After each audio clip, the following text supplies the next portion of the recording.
And Rick and Mary have a special guest. Y'all got the show. Good morning, Larry. Good morning. I'm really excited today because, sometimes there's just some of those gems out there that you just stumble across. And Larry and I first saw, this is Larry Breecher. We first saw you at the 10th birthday for Fort Worth Memories. Yes. Mary Bridget, were you there at the, okay. And back in the gallery here, we have Angela, Larry's daughter, and Larry's son. And Larry, he is a World War II veteran. And he's had some experiences. I haven't met any other World War II veterans that were in Burma, that were in China, that were in India. Right. And so we're excited to have you here today, Larry, and looking forward to finding more about you and hear some more stories. We've been visiting with Larry for about 30 minutes this morning and heard some incredible stories. So we just welcome you to Hometown Heroes. And you were in the Army, World War II, but you were from the Bronx in New York. Correct. And it was a long time ago. It was a long time ago. You're 98 now? 96. 96, I'll okay. be 97 in January. Okay, I thought you were 98. So you're a young kid. He's one of the youngins. Yeah. Just a baby. Just a baby. And you went in the military. You were 18 then or something? 1944? I was actually 17. 17, okay. I got out, I was 19 when I got out. Okay. So you were raised in the Bronx. Where was your family from? My descendants were from Germany. Okay. My ancestors. Okay. And what did your parents do in New York? Well, New York at that time was a lot safer. We didn't have all the danger. We'd play out at night and had no fear. Now it's a completely different type of city, a dangerous town now. I grew up in the 50s, and it was like that. I mean, we had no fear. We'd go out in the morning, and we'd come in about 10 o'clock at night as little bitty kids. But now, even with my grandchildren, they can't get out front unless somebody's out there with them. So, but it's dangerous for children. So many get kidnapped. Absolutely. So you were from New York, and you went to basic training at Fort Dix, New Jersey, correct? Fort Dix, right. Okay. And then we were transferred to Fort Riley, Kansas. Okay. And actually trained on horseback. Okay. So you were with the 124th Cavalry. Correct. And was that at Fort Dix at that time? And was the 124th Cavalry at Fort Riley?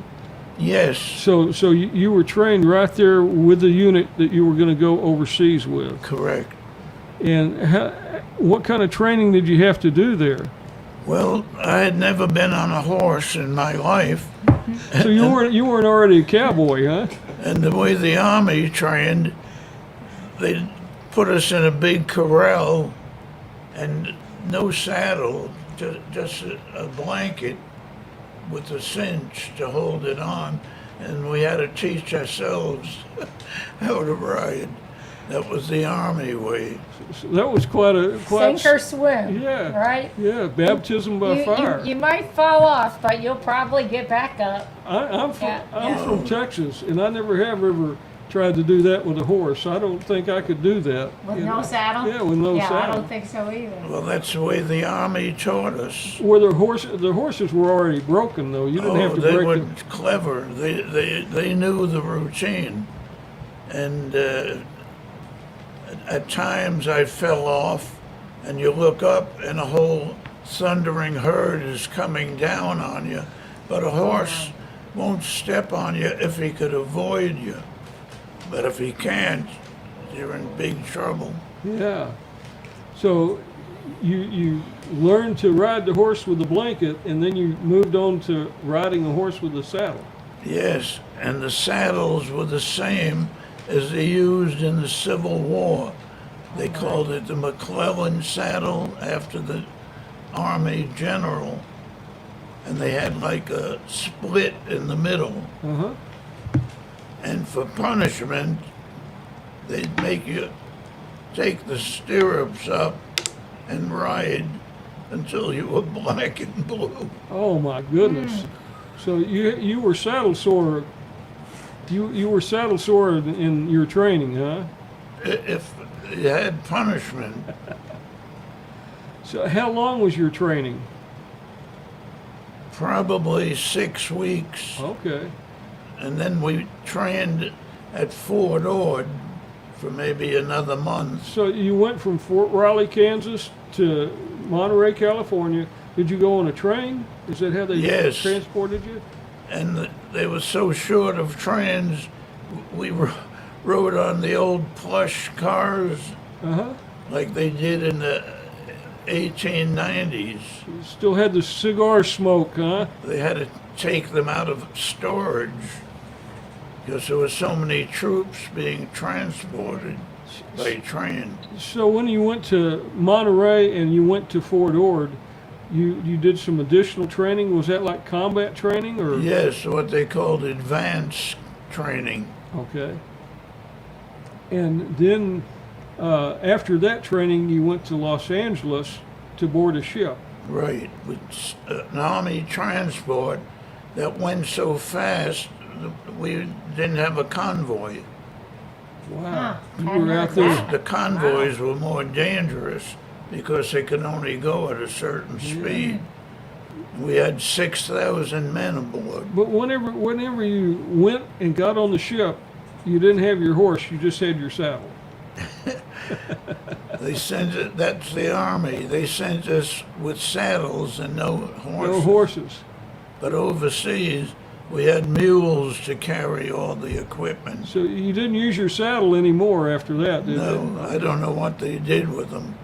They might have dumped them into the ocean. How So, long did it take you to get across the ocean? 33 days. Oh but my. they went from Los Wow. Angeles to Australia, and then from Australia to Bombay. 33 days. We stopped at Melbourne, Australia, to refuel the ship. But the, And they wouldn't let us into the town because they had trouble earlier with the troops and the Australians.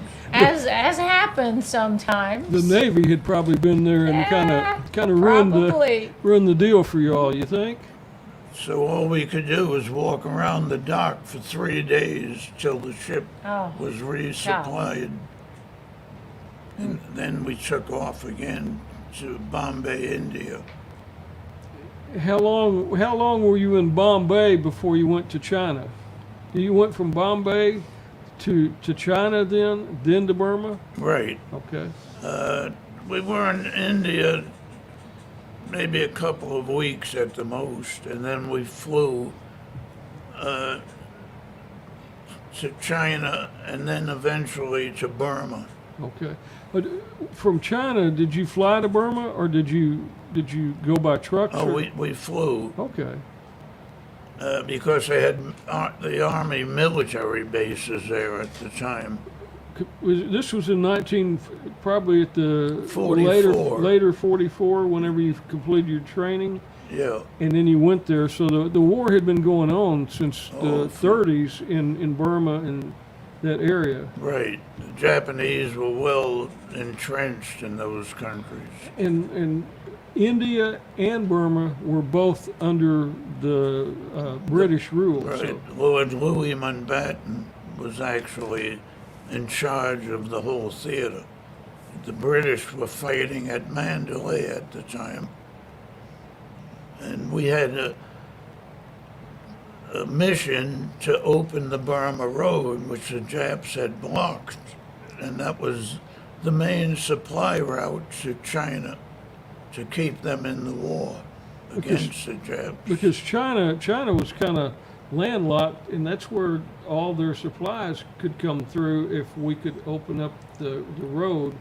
But meanwhile, the Army engineers had built what they called the Lido Road so they could send in a certain amount of supplies. And then they had airdrops to them. That's how we got our supplies. they'd have the C-47s would drop our supplies in parachutes. And then you'd have to go out there and unbox them. And would you use your mules to get the supplies back to wherever y'all were staying? No, we had to carry them by hand. Oh, my. But the good pilots would drop them real close. The pilots who were a little afraid of the gunfire from the Japs would be so high, a lot of the supplies went to the Japanese. Oh, that's Oh, not my. good. So some dropped them.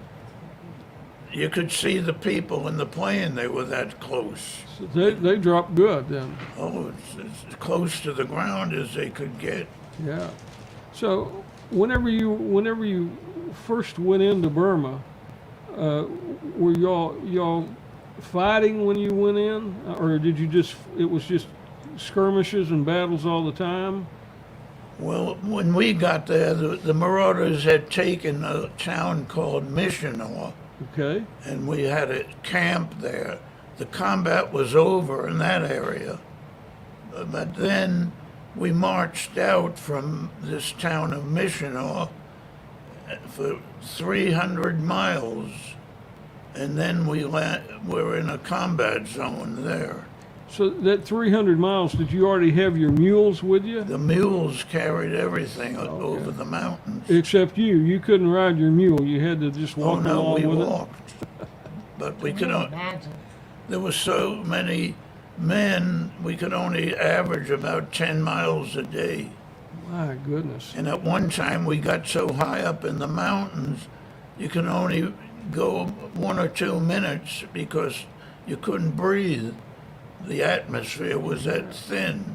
Because this was in the Himalayan mountains. That mountain range was Himalayas. Right. And how would the mules be okay, or did they have to get acclimated like you did? Sometimes they would fall down and get stuck in the trees, and we'd have to go down to free them and get them back up somehow.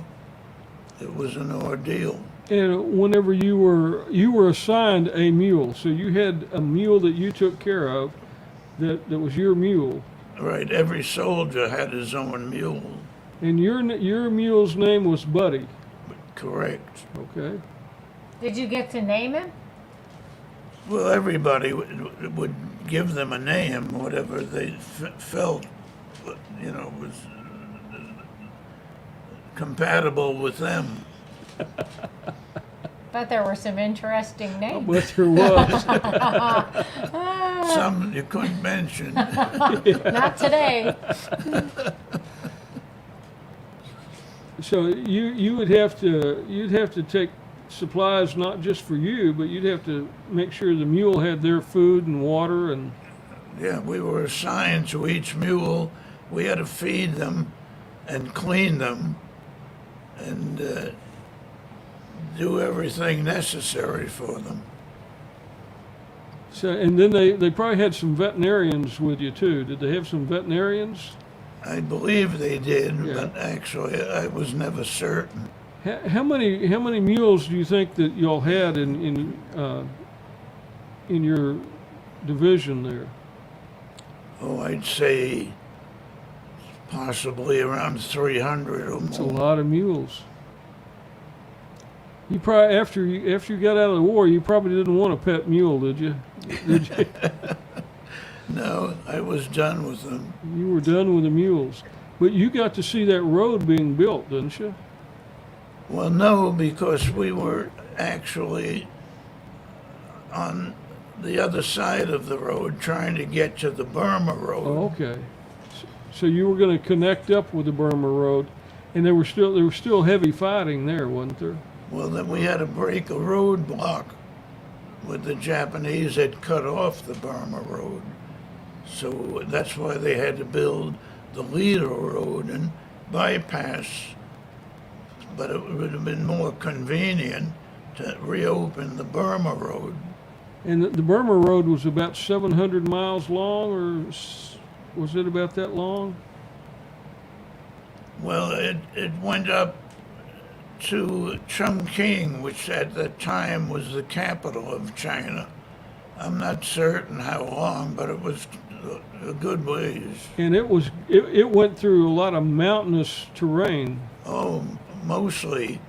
And then when it was finally open, we were transferred to a quartermaster truck company, and we were assigned with the Chinese who were driving the trucks. And when you'd look down, you'd see trucks in every conceivable direction. That's how the road just wound and wound around. Probably some trucks went off the side too, didn't they? Oh, some did. And some was stolen by the drivers. That's why we were assigned to each truck. So you were the truck commander. I mean, you were in charge of that truck. Exactly. Because they would execute the Chinese, wouldn't they, if they tried to steal the truck? Not only that, I seen a poor Chinese soldier had to stand out in front of his regiment while the officer kept hitting him with a bamboo stick on the hand, and he had to keep his hand out or be shot. My goodness. Oh. And that was because he tried to steal a truck or because he got in trouble for something else? Wrecked the truck. Or he wrecked a truck? Yeah, Oh, my a lot goodness. of times the trucks were wrecked. We probably have some safer drivers if we Wow. practice that with teenagers. Oh, my. Oh, but most of them were very young. Yeah.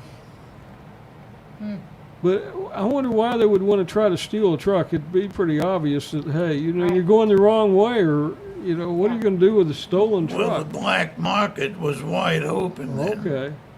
And we could sell cigarettes for $20, and it only cost us 50 cents. Wow. So everybody had the hand in the pot. Yeah. So you fought with some Chinese, and then you fought with the Indians from India too. Mostly a native group called the Gurkhas. They were Okay. native Burmese.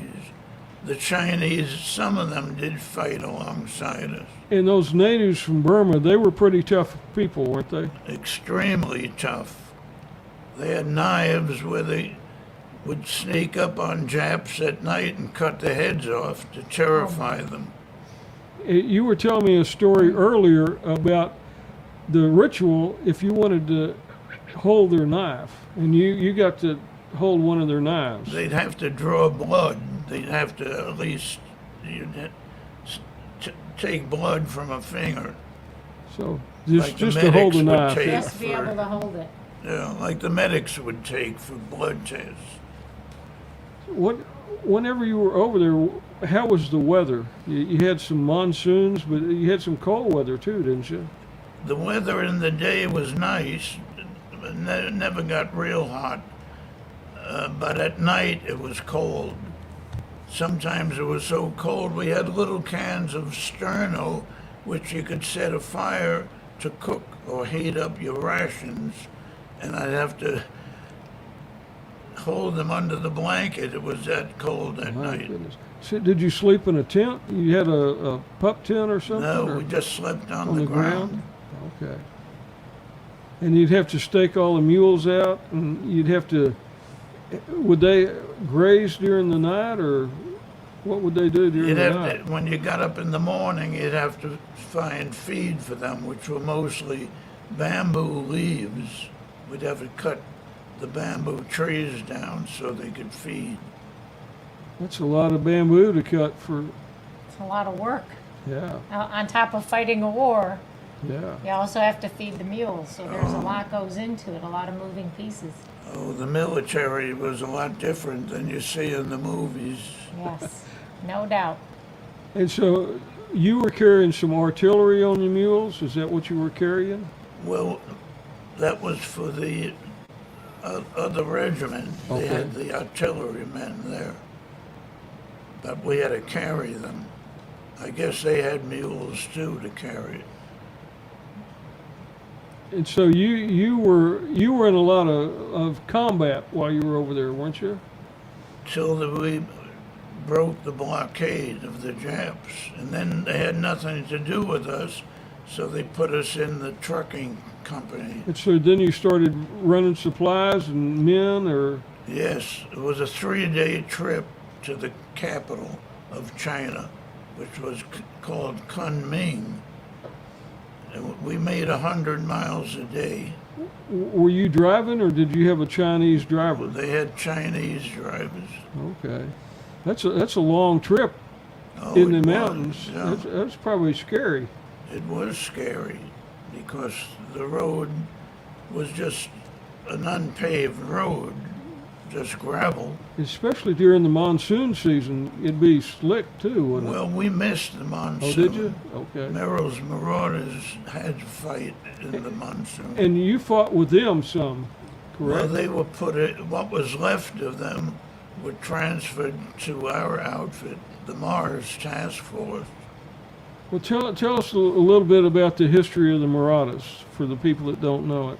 The Marauders were volunteers from all different units, even cooks and bakers, and were told after their combat mission they would be sent home. But what was left of them were put into the Mars Task Force. So they really, unfortunately, weren't told the truth. But they needed the troops, so they just put them in And for so more combat.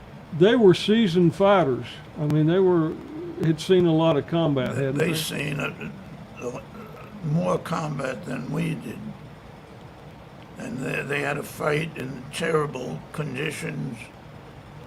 They had to be in foxholes with water constantly. They'd get in all kinds of infections, malaria, trench foot, where your feet would actually rot from being in the water constantly. So they had it much tougher. What was the closest call you had to getting killed? Well, a shell landed maybe 30 feet from me. Somehow I seen the explosion, but it might have been kind of a dud because normally it'd get killed by the shrapnel. But I was never wounded by a miracle. God was watching out for you, wasn't he? He must have been. And you were out with your mule whenever that happened, weren't you? You were tending to your mule. Well, I had to go out to round them up and bring them back. They were tied up for the night. And when the shell landed, I just let them run. And I ran the other way. And then y'all got hooked back up again, didn't you? Oh, eventually you had to. Would you just tie them up at night, or would you have to We hobble had to them? tie them up at night so they wouldn't roam off. Would you hobble them sometime, or did you just always tie them up? Sometimes it depended on the mules. Some were more docile than others. Yeah. Some had to be hobbled. Okay. Because it's kind of strange to see a horse or a mule hobbled because, I mean, they just kind of hop around. They can't go very far. That was the whole idea, so they couldn't get lost in the woods. Yeah. So you were awarded the Bronze Star, Correct. and what was that for? Well, they called it meritorious service Okay. in combat. Okay, and you did something. You ran some communication lines. Yes, me and 2 other soldiers volunteered.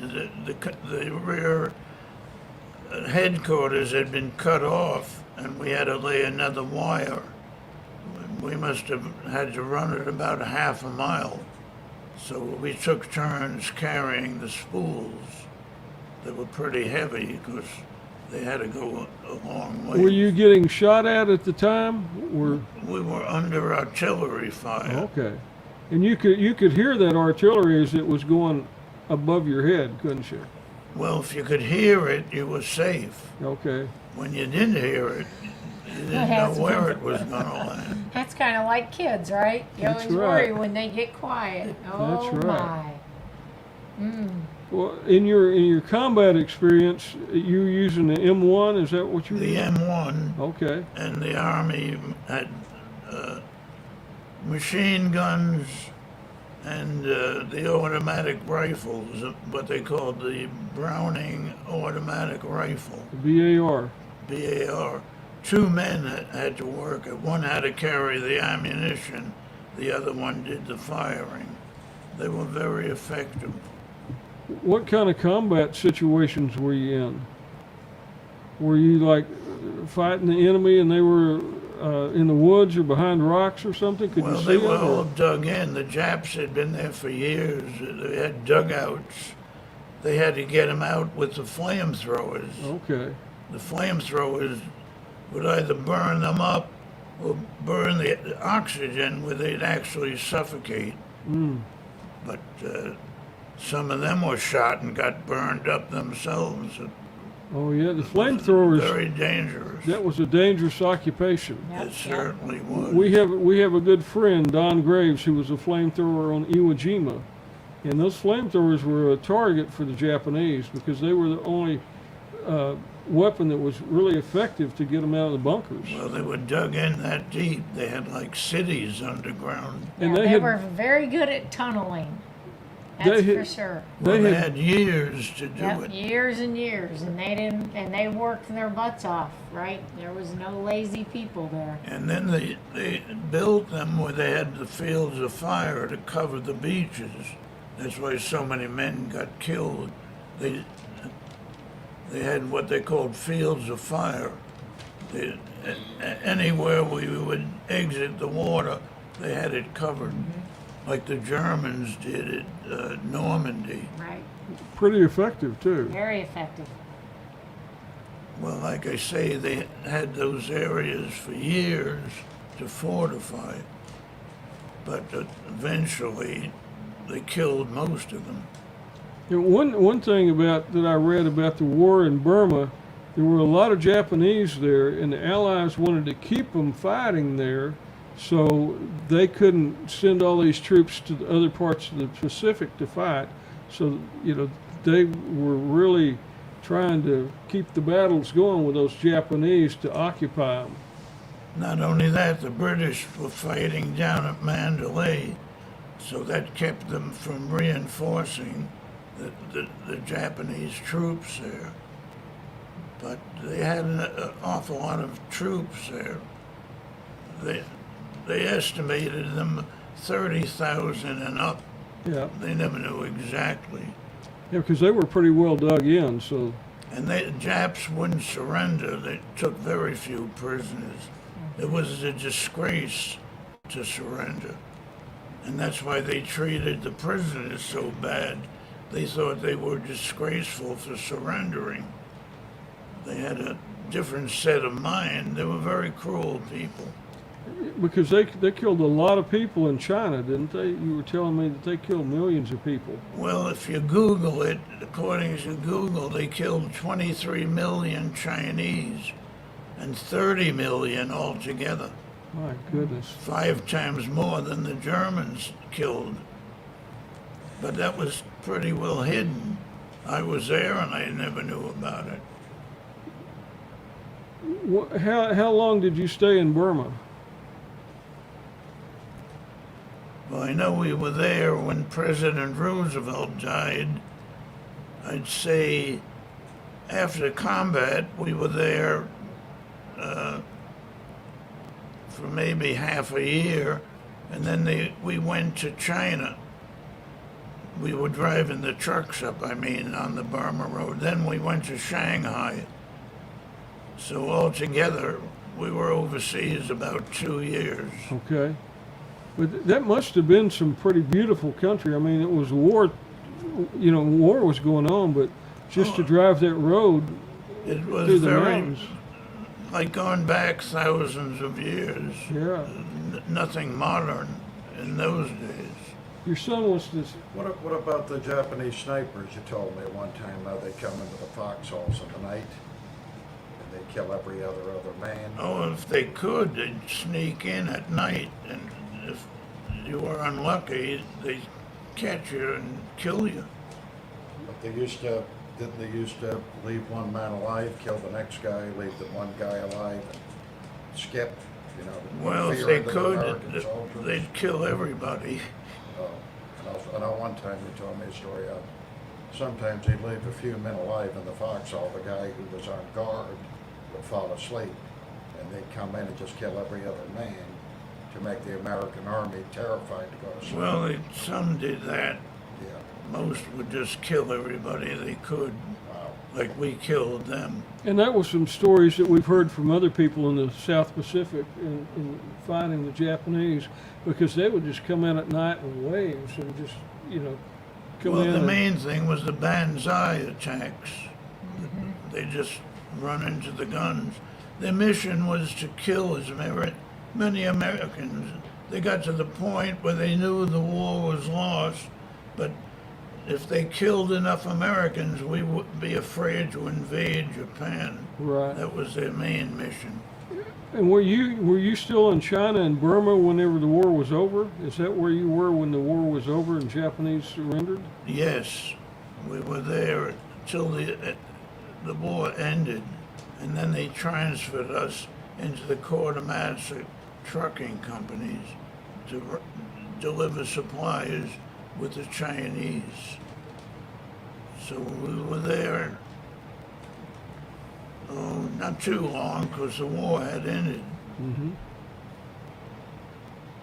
What were some of your favorite memories of being in the Army?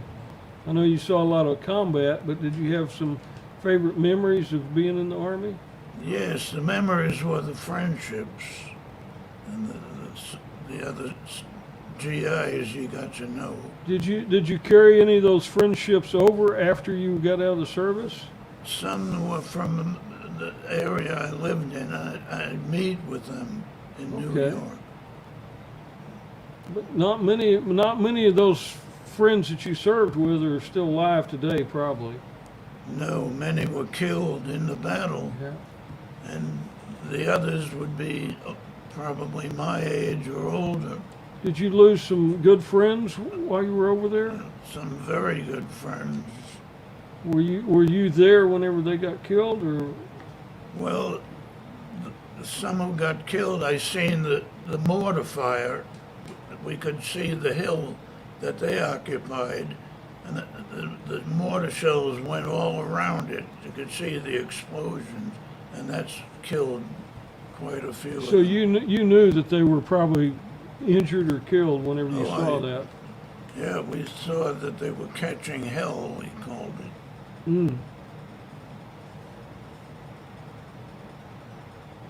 But those were the heroes, the ones who never came back. That's what all our friends say that were over there.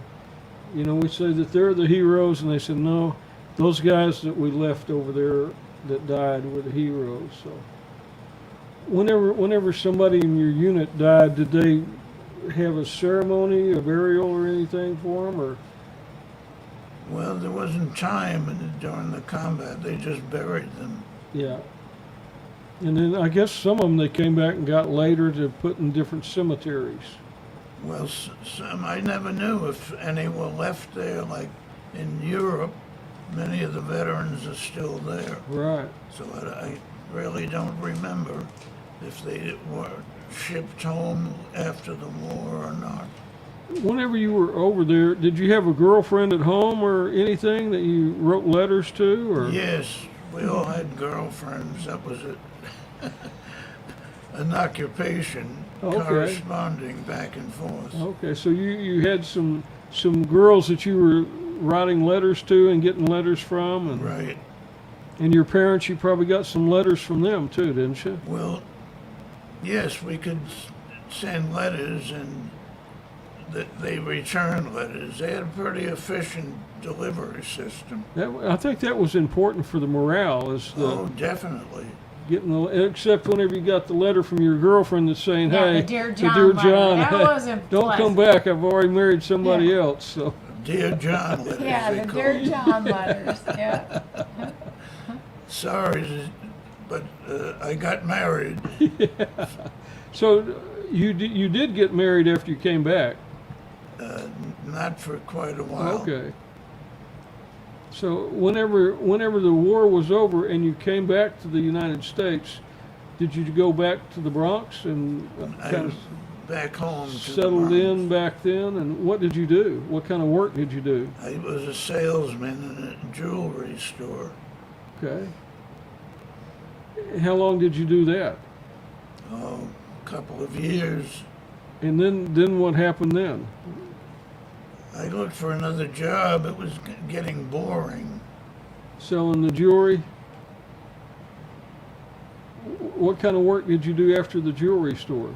I actually became a dancer at a dance studio and eventually had my own studio. Did you really? Wow, I'll be darned. You still dance? Well, I took the training under the GI Bill. To be a dancer, huh? Yeah, 'cause that seemed real adventurous. Yeah, I guess so. And then I had my own studios. You must have been a very good dancer. I was pretty good. It was good, yeah. It was like Yeah. Gene Kelly. Huh? And that was still in New York? You were still. That was in New York. What was the name of your studio? It was called the Don Morgan Dance Studio. It was a company, a franchise. Okay. Kind of like the Fred Astaire Ah. studios. Yeah. Arthur Murray was the main Yeah, one. Arthur Murray and Fred Astaire. So that was back in the 50s, Yeah, 40, late 40s, early late 50s. 40s into the early There was a 50s. lot of dancing going There on was. back then. That Oh, was it a was a very big big time for thing. dancing. Yeah. That was the big deal. So They we had the dance contest where people would put the numbers on their back and dance. dance till they were eliminated, just couldn't go any further. Did you dance in some of those contests? No, But you had students. I didn't feel like getting exhausted and dropping dead. He already had He'd already enough of been to that war. feeling exhausted being in war, right? He didn't need to do They it. then. danced till they collapsed. It was terrible. But that was a big thing in those days. Mostly the big band music. Big bands, yeah. So whenever you hear those tunes now, those big band tunes, do you think about whenever you used to dance to them? Right. That was the big thing. Yeah. That was before TV took over. TV really didn't come out commercially till the 50s. Right. And the sets weren't very good. Real snowy. So we got Don singing, Larry dancing. We put on a show. We got, Hey, we got a USO yeah, show. Yeah, there you go. Yeah, we've got a friend, Don Graves, the Iwo Jima flamethrower operator. He's a singer, and you're a dancer, so I think you all ought to team up and you could do a show. Well, show business was a big thing. Everybody wanted to get to Hollywood. Right. So how long did you have the dance studio? Oh, through up till about the 60s, early You 60s. had it a long time. Yeah. Quite a while. Trained a lot of dancers. Then I got married. After the dance studio? Right. Okay. Because Dan, Well, he definitely took his time. He waited. What was that guy's name that played on F Troop? He was at your studio with you. He was your friend. Larry Storch. Remember the old show F Troop? yeah, Larry F Storch Troop. was his friend. Where Indian fights are colorful sights and nobody takes a licking. Where the paleface and the Indians both turn chicken. Yeah, he knew Larry Storch. Did he really? Okay. Yeah. Yeah, he taught his mother and father how to dance. And other celebrity, Dan Daly was our lieutenant when we went overseas, but he stayed behind. Okay. He bawled me out for not saluting him. If you could move in a little bit closer to the microphone. There you go. So you probably taught thousands of people how to dance, didn't you? Well, hundreds, I'd say. Yeah. Then we had children's studios. Well, dance for children's a big deal now, but it's Yeah. not like the dance you taught. I don't Well, think. then we were able to get them on TV to perform if they were good enough. Yeah. What was your favorite dance to do? The tango. That's what I was thinking Yeah, that, yeah. you know. Isn't that everybody's favorite? Yeah, Well, it's a romantic dance. Yes. yeah. Do you still dance? My dancing days are over. Are they? Okay. I had a hip replacement, so Okay. my balance isn't that good. Yeah. It'd be. I'd like to see you do the tango. You know. So would I. I always think about Robert Duvall doing the tango because I think he's really into. He has a place in Argentina and goes down there, and that's kind of what they do all the time is just dance the That's tango. the gauchos, the Yeah. cowboys of Argentina. Yes, sir. They actually developed the dance. So you were a little bit older when you got married. Oh, I was about 33. Okay, that's the same age Jesus was when he got crucified, I think. So, Yes. yeah. So you got married, and you started having a family then, or Yes. I had Larry and Angela. okay. And how did you get down to Texas? That's what I always wonder how people come to the Promised Land. How did you get down here? Well, the family I married into were contractors. They did like roofing and painting, and a lot of them went to Texas in the winter time. Uh-huh. So I got in with them into the construction field, and I went to Houston, and then eventually back up to Fort Worth, and I liked it. The weather was so nice in the winter, no freezing weather. And it's pretty nice in the summer when it's not 110 degrees. Well, Yeah. This summer excluded, right? Well, some of the summers weren't that bad. These summers this is lately have been record-breaking. Did you do commercial roofing or residential roofing? Both. Okay. Because this time of year to do to do residential roofing is pretty tough because the shingles get so soft in the, when the temperature goes You up. could destroy a roof with this type of heat. You could only work it like early in the morning or late at night if the people were agreeable. Absolutely. So you came up to Fort Worth and settled in here, and you brought your children with you. Y'all both live here? Yeah. Okay. And how long were you married? I got married in 60. I've been married 43 years. No, Dad, you've been married almost 65 years. And your mother's still alive? Oh, yes. Yeah, How from, old? 90. Okay, you married a younger woman. oh, yeah. She'll be 90 in September. So I'm about 6.5 years older than her. One, Was you saying that you were married 40 years No, before I'm- you came here, or did you just get a little confused on the marriage I got years? confused. Oh, yeah, Yeah. it's going to be 65 years. 65 years. You know what I'd like to do? I do photography, and what I'd like to do in the next month is I'd like for you and your wife to get together, and me and my sons take some pictures of y'all for being married so long. Yeah, that'll be fine. Because we don't see a lot of people married that long, especially at your age. Because a lot of times you get to be 96, 97 years old, you've already been married 3 or 4 times, but not because of divorce, just because the wives died. So Yeah, well, you might be dead. that's right. Yeah. And so you've had a long marriage. What's the secret to success in your marriage? The secret Do you have a is secret? try to avoid arguments. Where was she from? She was born in Pennsylvania, Okay, so but her family became contractors and they'd travel. okay.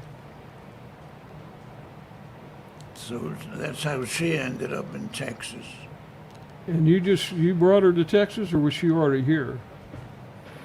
I met her actually in Florida. I had a dance studio in Florida, Orlando. Okay, so you'd had another dance studio after the one in. That was before I came to Texas. Okay, and you've done a lot of stuff. very, very unique. I mean, Yeah. somebody that was in Burma, somebody that was in China, somebody that actually drove on the Burma road, and then you're a jeweler and a dancer and a roofer and a contractor and married so long, It was very interesting. to say the least. Huh. Yeah, I must say I had an eventful life. I would say so. You've been a blessed man. I certainly have. And I can speak for myself and Larry too. We're blessed that we got to see you and meet you. I mean, I didn't talk to you that day, but when I saw you walk in and sign that register, I thought that fellow's kind of he's pretty old. You know? I just didn't know that you were that old because you get around so good. For my age, yeah. Yeah. Somebody up there likes me. Absolutely. You know, it was one of our friends, I think it was Ernie LaCroix that just passed away at 104. And I think that he's the one that used to say, after he got to be 102, 103, he said, you know, my friends are all going to think that I died and went to hell because I hadn't made it up to heaven yet. Right. Was that he Ernie? did. That was Ernie. Yeah, He said, that was Ernie. you know, I know they're worried. They're saying, poor Ernie, he went to hell. He's not up in heaven. So, yeah. Let's hope we all get Yeah, there. because the older you get, the more friends and relatives you have died. You know, I went to Ernie's graveside service, and there was just a handful of family there. But, you know, all his friends are all dead. So. There's only a few left. I lost many that was so much younger than me. Oh, absolutely. You know, I just lost a acquaintance yesterday that was just in his 50s. You know, a massive heart attack. So, what would you attribute to your long life? I mean, my grandfather lived to be 89, and he fell off a ladder, and that's what kind of did him in. But he drank whiskey and smoked cigars and chewed tobacco. I mean, do you have any of those vices like that you can say this is why I'm so old? Well, one thing, I gave up smoking Okay, that's a over plus. 50 years ago, Okay, and I don't drink anymore. okay. So I'd attribute those two things For to a not doing long it. life. Okay. And I try to eat good foods, a lot of fruit, vegetables, juices in the A morning. lot of things that have good vitamins, good Exactly. nutrition. You have to be able to discipline yourself. That's my secret. Okay. I guess that's why I'm still here. The good Lord loves you. He wants you around. Not finished with you yet. That's right. Something still to do. Yeah, I have a mission. That's I- it. Yeah. That's it. You know, Don says that. He said there's still too many people to educate, and it's not his time yet. And, you know, we're so glad to have you tell stories, you know, because your children are here, and probably some of these stories that we've talked about this morning, they never have heard. So it's good. My father, I didn't hear any stories from him. He was a Marine in the South Pacific for 2.5 years fighting, and he didn't talk about it. And then after he passed away, I've thought a million times, I wish I could ask him this question or that question. Are there any other stories you want to tell us real quickly? Offhand, I can't think of any. But a lot of the veterans seen such horrors, that's why they don't like to talk That's about right. it. It brings back memories that they're trying to forget. And you certainly saw a lot of horrors. I mean, you saw your friends get killed, you saw people die, Well, not only that, we had to carry our wounded and dead down to a little spot where they'd evacuate them. And we got so careless, we'd rather carry the dead ones down, because if you dropped them, there was no harm. You're always afraid of dropping a wounded soldier. and that's tough, because especially to carry those litters like they carry. It took 4 men, Yeah, and all the weight was on your hands. yeah. And that's why you're always afraid your hands were going to just give out and drop them. When I was in a lot better shape when I was in the Army, but I was a crew medic on a medevac helicopter. and sometimes we'd have to go pick up people that were flying in on Air Force hospital airplanes. And so those steps coming down, we would have to, there was only two of us, and we'd have to carry these patients down on those litters, and that was tough. I never did drop one, but I would certainly remember it if I did. But in that mountainous terrain, that was tough carrying them. It wasn't easy, but we had 4 men to carry the litter. And 2 would be very difficult. Probably a lot of them were in excruciating pain too, and Some were dead.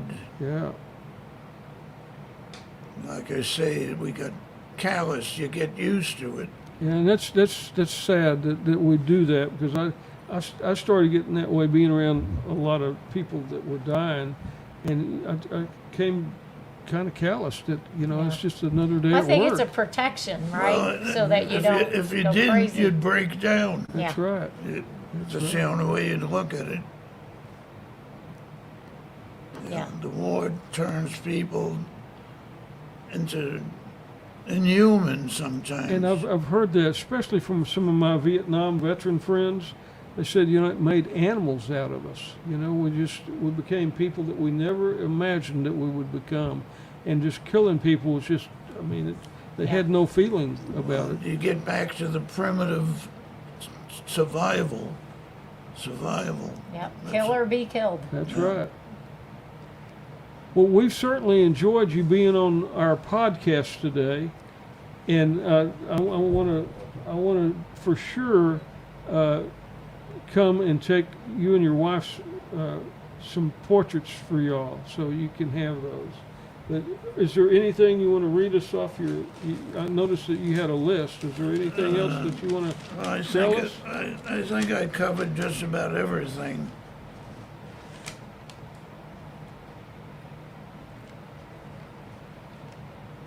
I just wanted to add the horse cavalry was disbanded after the war, and most of them now at Fort Riley are mechanized Yeah. tanks and motor vehicles. And we still have the horse cavalry down at the 1st Cavalry Division down at Fort Hood, and I would like to have you get to meet some of those people, because they do come up here to the Metroplex. They may be at the Veterans Day Parade in November. Usually they come and bring their horses, and they have some mules, and you'd be right at home with those mules that pull the wagons. You could just whisper in their ear and they'll probably follow you all around. Huh? I guess, but that 1st Cavalry seen a lot of combat. Yeah, absolutely. And I really want to try to get you to be able to go meet them whenever they come here. Oh, And they I'd may like be at to. the Sky Ball. The Sky Ball is a big gala that we have in November, and usually they do the colors there. And I might see if we can't sneak an old cavalry guy in there to meet them there too. Oh, I'd love to. Because we just are so appreciative of you being here, and thank you, Angela and Larry, for bringing him here. And Larry, I'm glad that we got to make that connection, Sure. because this is a part of history that people don't get to hear. Right. Yeah. And- I don't, No, like we talked about earlier, I don't think we have anybody else that was in that same theater Yeah. that I can recall. Well, we've had so many wars since then that the people aren't really interested. I'm just going to hold those medals up. These are some of the medals that you were awarded Right. while you were over there in Burma.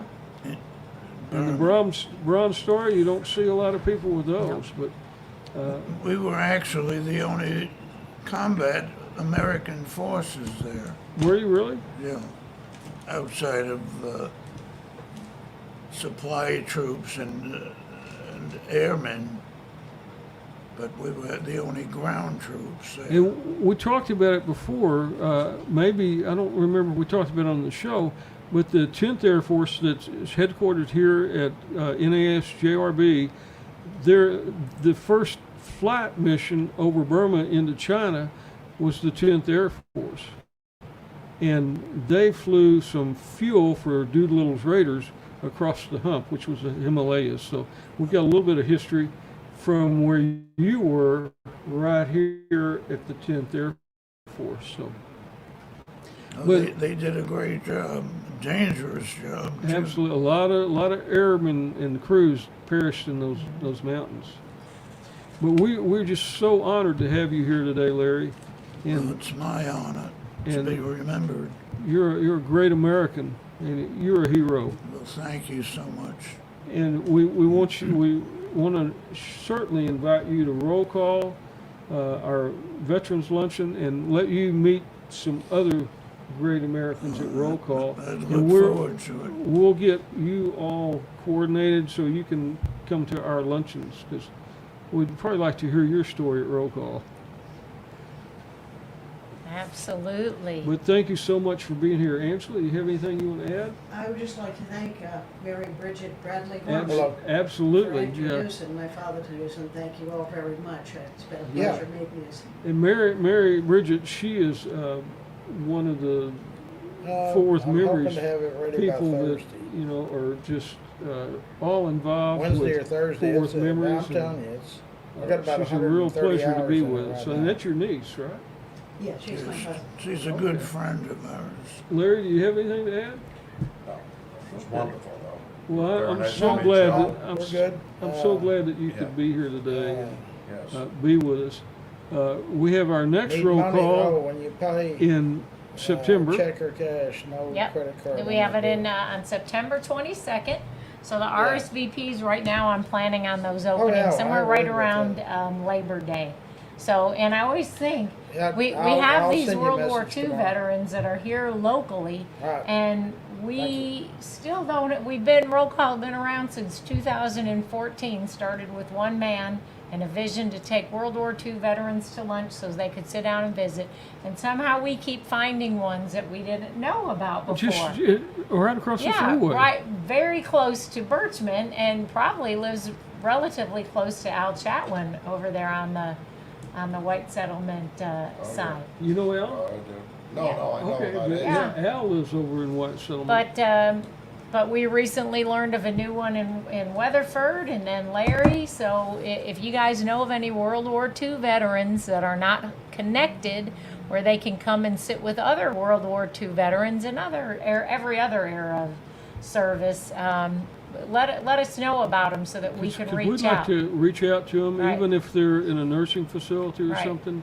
We have people that can go visit them and just honor them and, Right. and appreciate them, and let them know that we really love you for serving our country. Yep, and they're not forgotten. That's right. They're absolutely not forgotten. But yes, the next luncheon, September 22nd, our speaker will be John Wilhite. John turned 100 on Friday and had parties like Friday at the lunch celebrated him. Friday night he had a thing at Masonic Lodge in Arlington.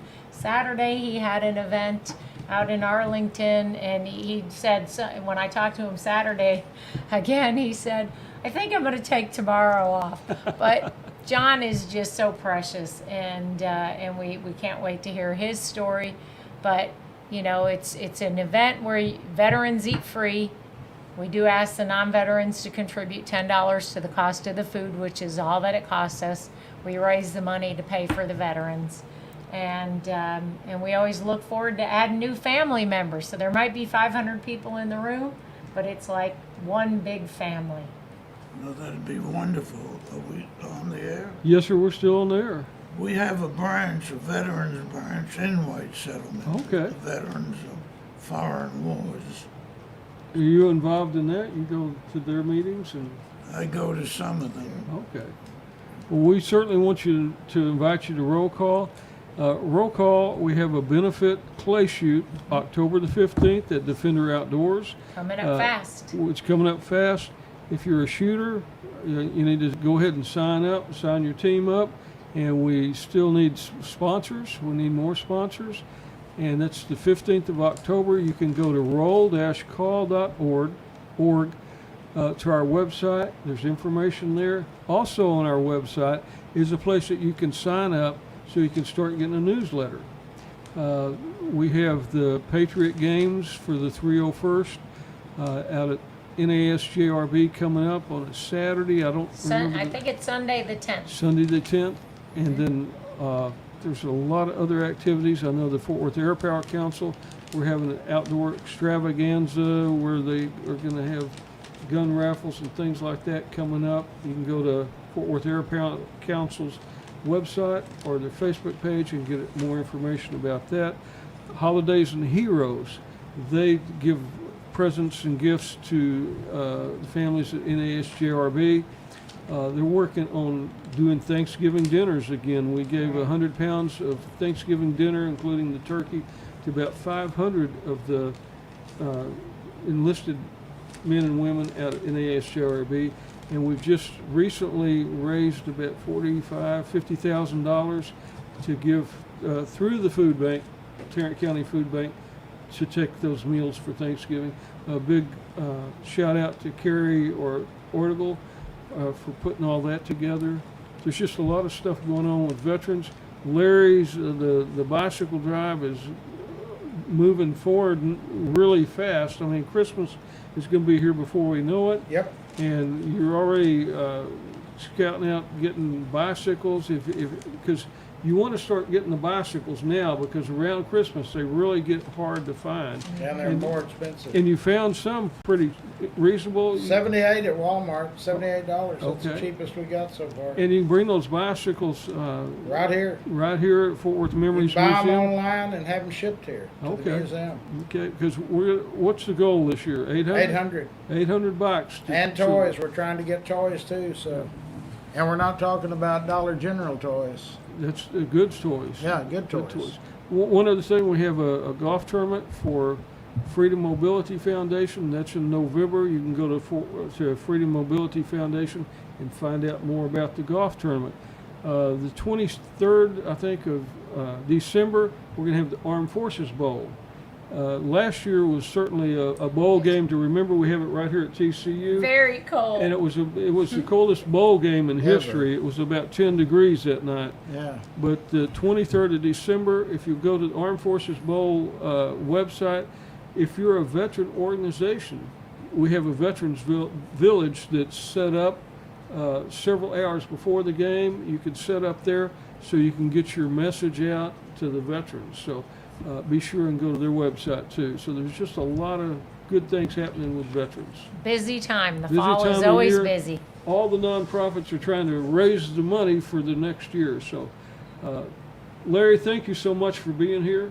Thank you. And It was a we pleasure just to look be here. forward. We look forward to being with you and your family a lot more, and getting to know y'all and just hear some more stories. Larry, you have anything else? Nope, that's You're it. about finished with your Airstream trailer. You've been working on that for 3 a or long 4 time. weeks. And it looks good. Yeah. It looks good. We've got Fall Fest coming up Oh, for that's right. Pioneer How Rest, could I forget that? October 15th. Larry and I have been doing a lot of work with the Pioneers Rest Cemetery Association with their board and the members there and some other volunteers. The Pioneers Rest is the oldest public cemetery in Fort Worth. It was established in 1850. Rippy Arnold buried his 2 children there, and that's what started the cemetery. A lot of our founding fathers are buried there from Fort Worth and Tarrant County. But we're having a Fall Fest October the 15th, and there's more information on that coming. We just had some really great things happen this Yes. week. We had worked out an agreement with Tarrant County TCC. College to be able to use their parking lots at no charge. They're going to in turn be a sponsor for the Fall Fest. We're going to have several musician groups. We'll have some reenactors there, kind of reenacting some of the local people, the early founders of Fort Worth, doing a reenactment there. We'll have food trucks. It'll be just a day where the public can come out and see the cemetery. A lot of people don't know it's there, and it's just a good deal. BNSF, Burlington Northern Santa Fe, they have a railroad track at the back with a retaining wall. We've been working for years trying to get them to fix that retaining wall. They got word yesterday that in the next 3 weeks they're going to start working on that. But it just takes a lot of public awareness. A lot of people like Larry getting on his outlet and saying, hey, we need some help. So, Well, also, we need some help. We had a cleanup out there a couple of weekends ago, and there's a lot of branches and stuff out front. So if anybody's can come by, and if you got one of those haulers, dump trailers, we could sure use the it's on pickup. Samuels Avenue. What's the address? 1423. It's the only Or cemetery there. 423. So It's the only cemetery there. It's easy to. I mean, it's all with all these. And the condos trash, that- the limbs are all out front. It's not big limbs, Okay. but there's a bunch of them. So we had a good cleanup there, and Well, thank you Moving for all forward. your help on that Oh, too. yeah. Because I mean, whenever I got involved working with that association, I said, we need to get Larry on this, and Larry's really been instrumental in getting a lot of publicity for us and getting a lot of awareness about that. yep. Larry, again, thank you for being here on Hometown Thank you. Heroes. It was a pleasure. And Larry, thank you for Nice to coming. meet And you, Angela, it's nice to see you again. And Mary, I'll see you next week on Hometown Heroes. Thank you, Dusty and Tyler, back in the back, for putting all this together and having a smooth show. And we'll see you next week.